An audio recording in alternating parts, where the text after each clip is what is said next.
안녕하십니까. 수학과 입시를 공부하고 생각하는 사람 헬리오스 김병재입니다. 오랜만에 수학 공부 다시 하기로 돌아가서요. 음, 우리가 지난 시간까지 수학 공부 다시 하기에서 개념을 문제에 적용시키는 것까지 이야기를 했었습니다. 이제는 문제 풀이 과정에 대해서 간단하게 얘기를 한번 해볼까 해요. 문제 풀이는요, 사실 시작을 하게 되면 그 끝을 내는 것은 그렇게 어렵지 않습니다. 하지만 아이들이 시작하는 단계에서 망설이는 것이 딱 하나 있어요. 실제로 문제풀이에서 대입을 통해서 문제를 풀어가는 과정이 굉장히 중요하고 필수적인 요소로 작용할 때가 있어요. 저는 아이들에게 정말로 문제풀이가 되지 않는다라고 한다면 대입을 해서 대입한 대로 문제를 풀어가라고 얘기를 합니다. 근데 아이들은 그렇게 문제를 풀었을 때 이렇게 질문을 하죠. 선생님, 그렇게 풀어도 돼요? 왜 그럴까요? 우리 아이들은 어릴 때부터 그런 대입을 통해서 문제를 풀어가는 과정을 틀렸다라고 인식하고 있습니다. 계산, 주어진 식, 그 식에 합당한 계산 과정을 통해서 답을 내는 방식, 그 방식에 이미 익숙해져 있는 겁니다. 근데 실제로 수능에 시험 치다 보면요, 그렇게 하나씩 다 대입을 해보면 답이 나오는 게 어려운 문제 중에 있습니다. 저는 단언코 말씀드립니다. 어려운 문제를 풀 때 대입을 통해서 문제를 풀어가는 것이 그만큼 중요합니다. 작년 수능 문제 중에요, 이런 게 있어요. 문과 문제였는데요. 수열 문제입니다. AEN에 대해서 정의를 하고 있고요. AEN 플러스 1에 대해서 정의를 하고 있습니다. AN을 가지고요. 점화식이죠.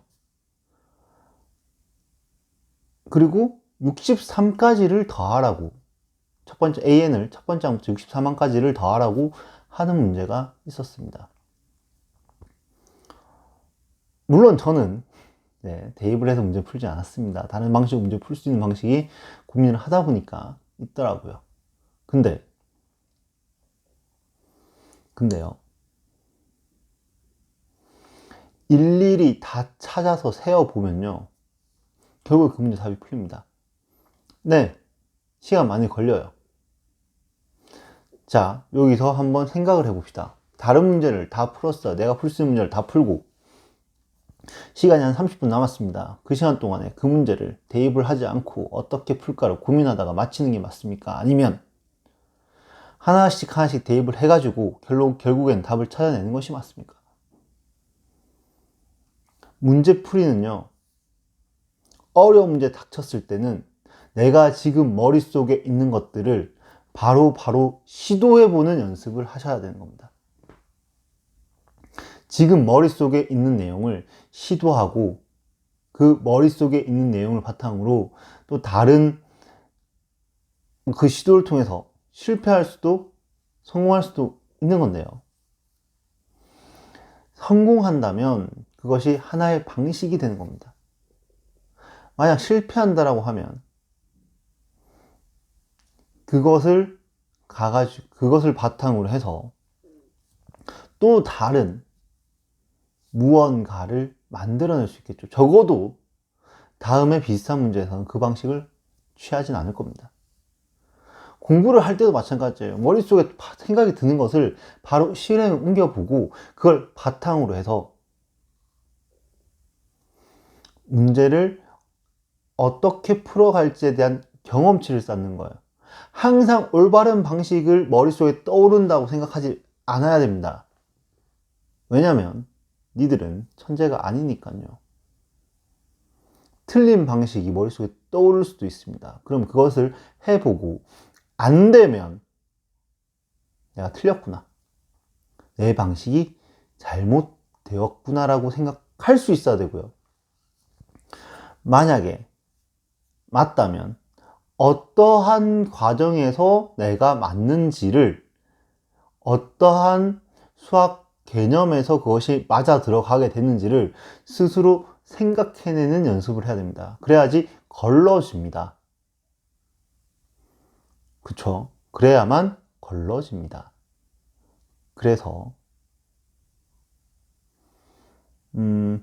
반드시 수학 문제를 푸실 때는요, 머릿속에 떠오르는 방식을 한번 직접 해보는 것이 가장 중요합니다.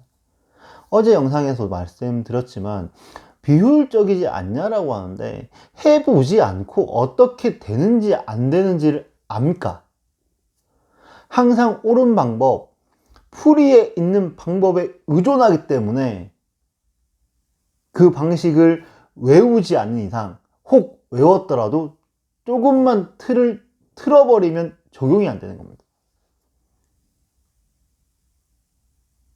제발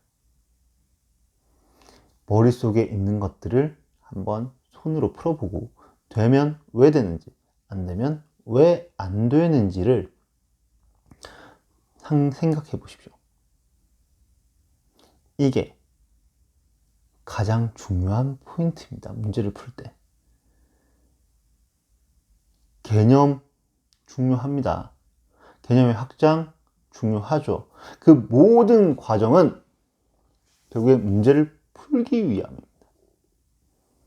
그렇다면 문제를 풀 수 있는 요령도, 혹은 어떤 수단과 방법을 가리지 않고서라도 합법적인 범위 안에서 문제를 풀어내는 능력 혹은 요령을 익히실 필요가 있습니다.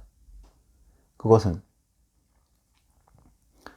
잘 된 것과 잘 되지 못하는 것, 실패한 것을 구분짓고 머릿속에 구조화를 시켜낼 수 있어야 된다는 겁니다. 단순히 해설만으로 하는 것은 아닙니다. 그렇기 때문에 누군가에게 내가 틀린 문제나 모르는 문제를 질문할 때는 어떻게 생각을 해봤는데 안 되더라 라고 하는 것을 반드시, 정말로 반드시 알고